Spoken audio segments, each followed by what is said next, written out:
Hey everyone, it's Jeff from Modern Combat and Survival, and if you're new to prepping, I have my top 10 list for you of items that you need to have to survive any disaster. And if you're not a new prepper, check this out anyway, because there might be a few items in here you may not have thought of. Check this out.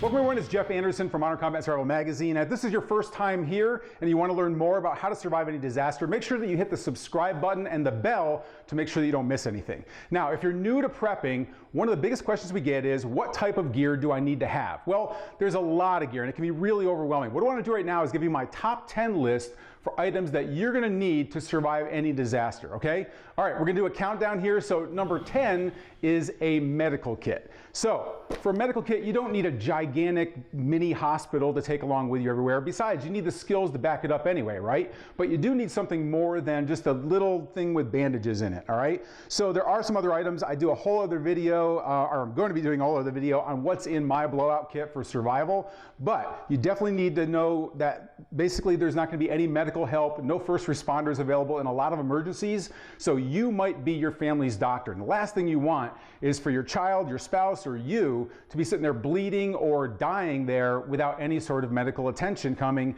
That means you're it. Now, one thing I will talk to you about, because this is something else you should have, is in your med kit, you should have some sort of a headlamp. That way you can have hands off, or you don't have a flashlight that you have to put your hands on, but you've got that to be able to light your way, whether you're inside, grid down, whatever it is, or you're outside in the dark. This is going to help you to work on medical stuff when you don't have any light, okay? Number 9 is going to be shelter. Now, you can always make shelter. You have your home for shelter. You have your vehicle for shelter if you're in a forced evacuation.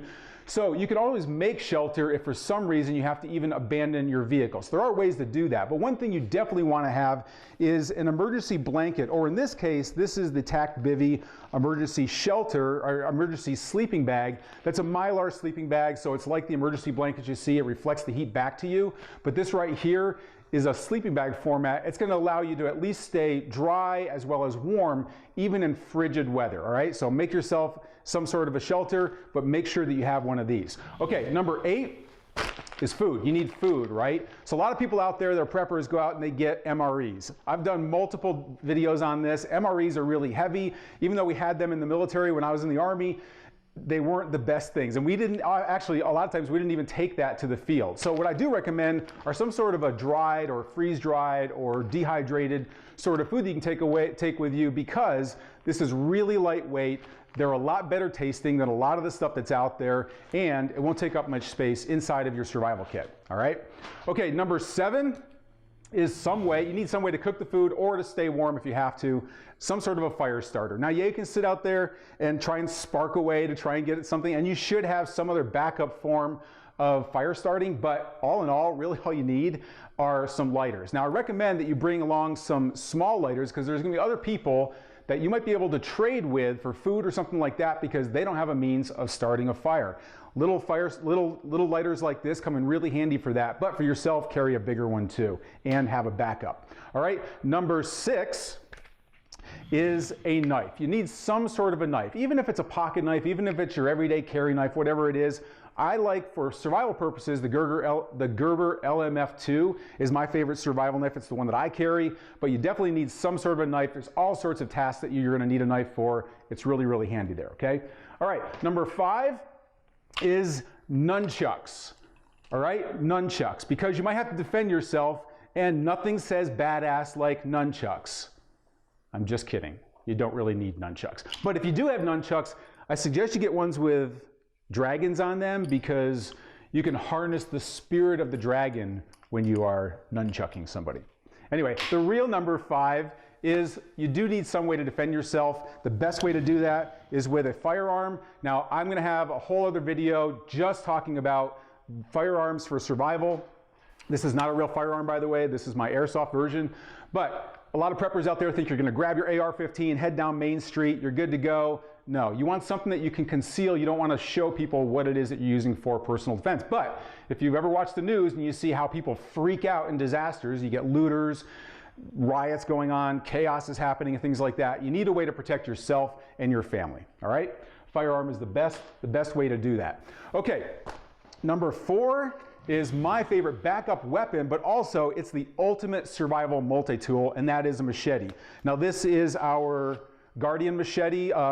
What's unique about our machete though is that this works against steel, concrete, cement, you name it. We torture tested this thing. We built it out of a steel that works really well even in urban environments. So you can chop wood with this, you can skin a deer with this. There's all sorts of things that you can do.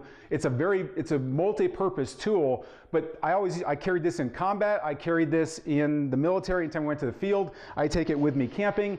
It's in my vehicle because it's legal, right? Because you use it for camping, right? So a machete is a definite must, I think, on the survival gear list. Okay, number 3, you need some place to put all this stuff. That's why the bug out bag is the pillar for a lot of preppers in your survival kit, right? You need a place to put everything. Even if you're in a survive and play scenario, you can keep all of your survival gear right inside of here, and that way if you do have to evacuate, boom, you grab it, you go, you're done, all right? So definitely need a bug out bag. All right, and number 2, you need some sort of communications. So yes, your cell phone is probably going to be the first thing that you're going to go to, especially if you can use text messaging, because those messages, even when the cell service is jammed up, text messages might get through.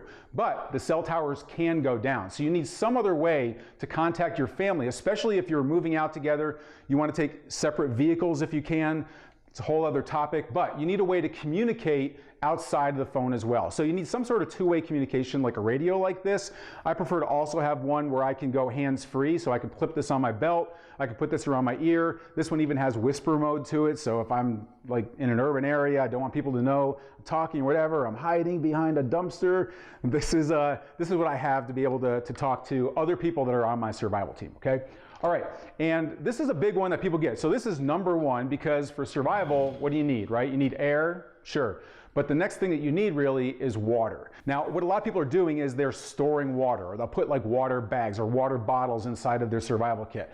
What you really need, and that's great for like immediate use, but what you really need is to become your own water factory. And that means that you need a way to hold water and a way to filter water, all right? So what this does allows you to go into a mud puddle, a local stream.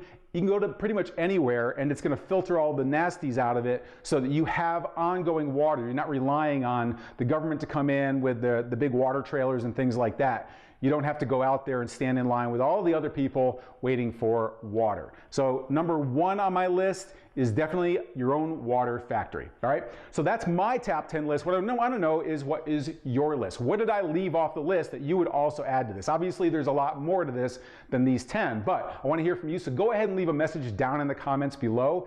And if you want to know other types of military survival training and tips and things like that, make sure that you go ahead and check out the link that's next to this video or on this video, and go check out our magazine and the other information that we have available to you in training, okay? And until our next video, this is Jeff Anderson saying prepare, train, and survive.